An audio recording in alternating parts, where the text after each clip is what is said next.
Hola, continuamos entonces con nuestro estudio sobre principios del derecho penal. En esta ocasión estudiaremos los principios de las sanciones penales, que como podemos ver son varios principios, en general son tres, que se encuentran mencionados en el artículo 3 de nuestro Código Penal.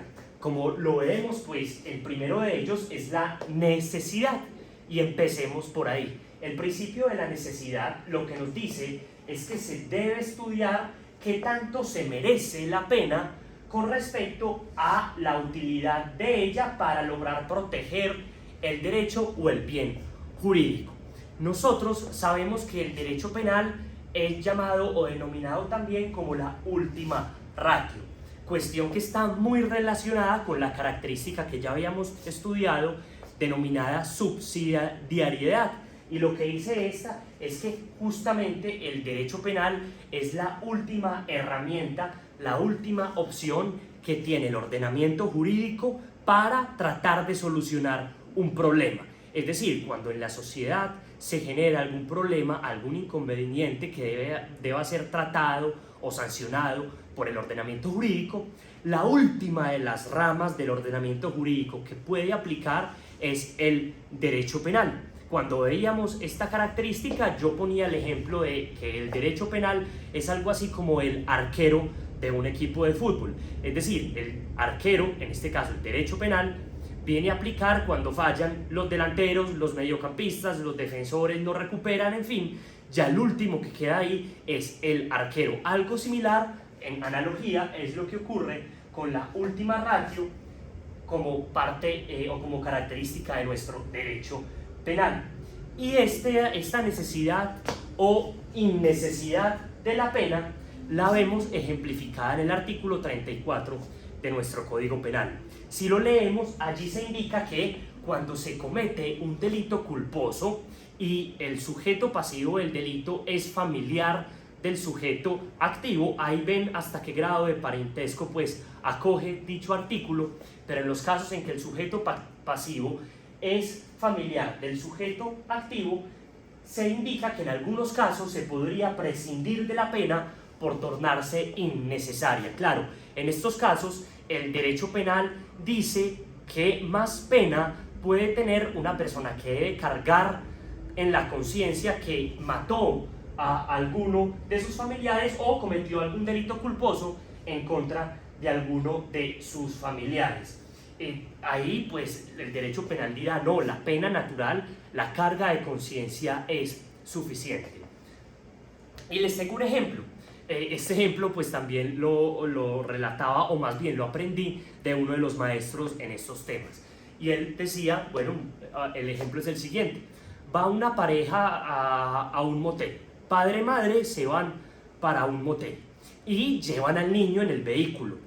Ellos suben al motel, hacen lo que tienen que hacer, pero resulta que al niño lo dejan en el carro y lo dejan con el aire acondicionado prendido y con las ventanas probablemente abiertas, pero si es un lugar muy encerrado, el niño se podría ahogar por los gases contaminantes que claramente expulsa el vehículo. En estos casos, supongamos el niño fallece. Lo que dice el derecho penal es que si el delito es culposo, es decir, si el delito es imprudente y el sujeto pasivo es familiar, ahí en esos casos pues se podría prescindir por innecesariedad de la pena. En estos casos la pena no se merece con respecto a la protección del bien jurídico. Y continuemos, hay otra manifestación de la necesidad de la pena, o más bien de la innecesidad de la pena, que es el principio de oportunidad. Acá hago una pequeña claridad. El principio de oportunidad ustedes lo estudiarán en materia de procesal penal.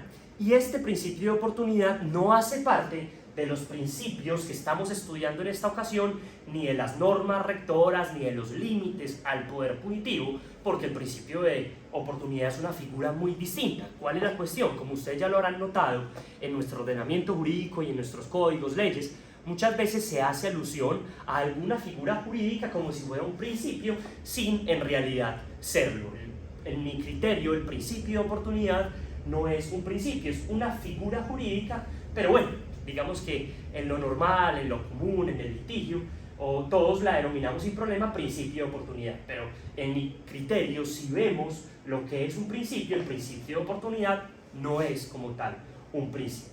Pero esta figura, ¿qué nos dice? Nos dice que la Fiscalía General de la Nación podrá renunciar a la acción penal, es decir, podrá dejar de investigar o acusar a la persona, al sujeto activo, presunto sujeto activo, cuando se dan alguna de las condiciones que dicha figura alude. Muchachos, son varias las ocasiones en que se puede dar el principio de oportunidad, pero a título de ejemplo yo les traje 3 de ellas. Veremos que en esos 3 casos la pena sería innecesaria, pues al lograrse una de estas 3 situaciones que ya vamos a ver, pues podría ganarse más con respecto a lo que se podría ganar si una persona sería llevada a prisión. Primero, pues si una persona da información para evitar que el delito continúe su ejecución, pues en estos casos la Fiscalía podrá renunciar a la acción penal. Lo mismo pasa cuando la persona da información útil para desarticular alguna banda criminal organizada. Y también pasa en los casos en que el sujeto activo indemniza a la víctima, es decir, patrimonialmente resarce los perjuicios patrimoniales, extrapatrimoniales que generó con el delito. En estos casos la Fiscalía puede tomar la decisión de renunciar a la acción penal y, como ustedes lo verán en procesal penal, será controlada dicha decisión por un juez con funciones de control de garantías. En segundo lugar, encontramos la proporcionalidad de las sanciones penales, que nos dice que debemos poner en una balanza la reacción, es decir, la reacción estatal con respecto al delito cometido, con respecto a la gravedad del delito, es decir, la proporcionalidad se predica de la relación entre ambas, reacción y gravedad del delito. Y como una especie de reglas generales o una especie de guías, se ha indicado que la gravedad del delito se puede estudiar de acuerdo al bien jurídico afectado, de acuerdo a la forma de ataque y de acuerdo a la modalidad subjetiva con la cual se cometió el delito. Así, frente al bien jurídico decimos que es más grave el delito cuando se comete contra un bien jurídico o en contra de algún derecho individual con respecto a cuando el delito es cometido contra algún derecho colectivo. Para ponerles a ustedes un ejemplo, se puede decir que los delitos contra la vida, que es un bien jurídico individual, son más graves con respecto a los delitos cometidos en contra el orden económico y social, que es un bien jurídico colectivo. Es decir, si yo cometo un homicidio, la pena debería ser más alta con respecto a si yo cometo algunas conductas que atentan contra el orden económico, por ejemplo, el delito de usura, entre otros, pues que ustedes ya estudiarán en penal especial. En segundo lugar, decimos que el delito, de acuerdo a su forma de ataque, es más grave si llega al grado de consumado con respecto a si solamente alcanza el grado de tentativa.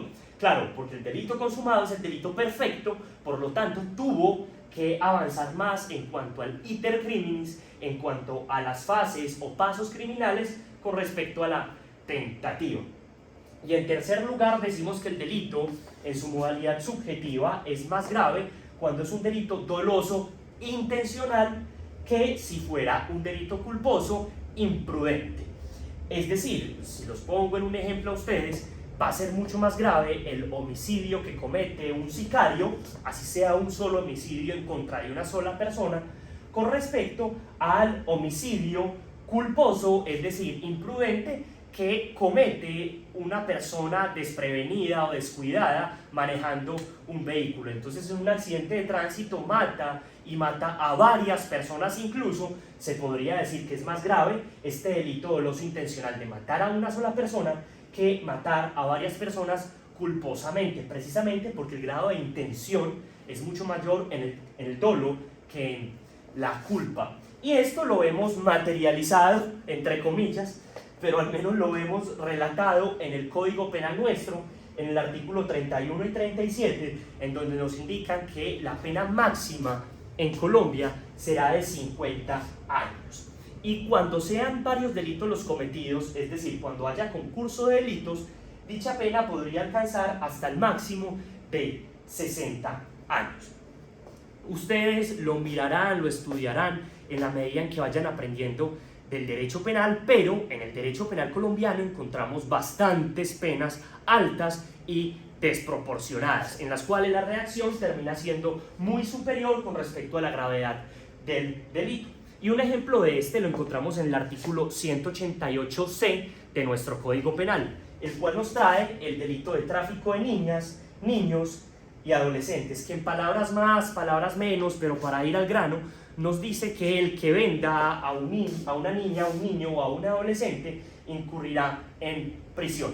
¿Qué pasa? Si este delito es agravado, la pena podría oscilar desde los 45 años, el mínimo, hasta los 90 años. Pero lo que nos dice obviamente el Código Penal es que, un momentico, acá prevalece la norma que está en la parte general del Código Penal, que indica que la pena nunca podrá ser 50 años si es un delito autónomo y de 60 años si es un concurso de delitos. Por lo tanto, acá, en este caso, no se podría dar esta situación. Es decir, cuando se comete dicho delito agravado, la pena, si es el único delito, será máximo de 50 años.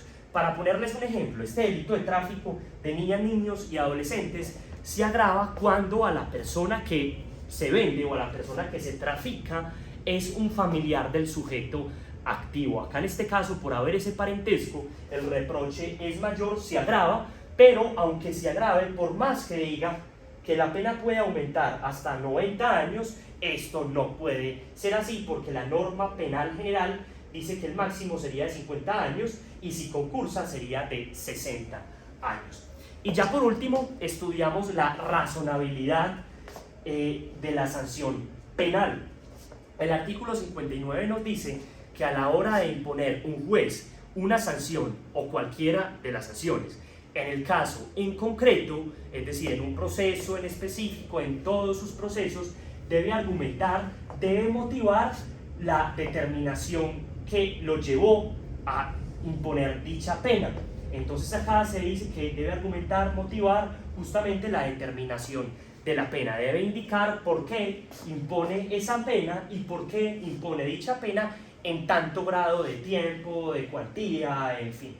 Y por último, pues se nos ha indicado que la pena debe ser, para que sea razonable, debe ser idónea con respecto a sus fines. Y precisamente en el próximo video estudiaremos los fines de las sanciones penales.